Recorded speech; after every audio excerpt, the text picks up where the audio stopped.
জীবনে এমন একটা সময় আসে যখন মানুষ পাশে থাকে না, আর সব দরজা বন্ধ মনে হয়।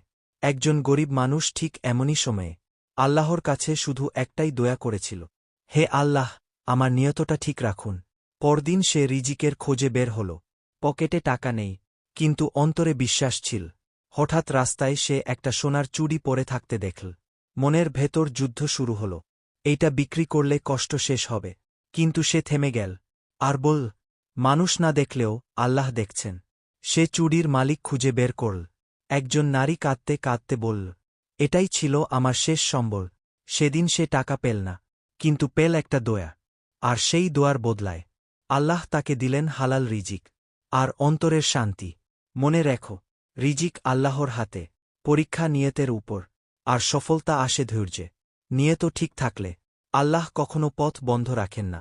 এই ভিডিওটি যদি ভালো লেগে থাকে তো চ্যানেলটা সাবস্ক্রাইব করে যাবেন এবং চ্যানেলটার পাশে থাকবেন। প্রতিদিন এইরকম মোটিভেশনাল ভিডিও এই চ্যানেলটাই পেতে থাকবেন এবং আপনারা দেখতে থাকবেন। আসসালামু আলাইকুম।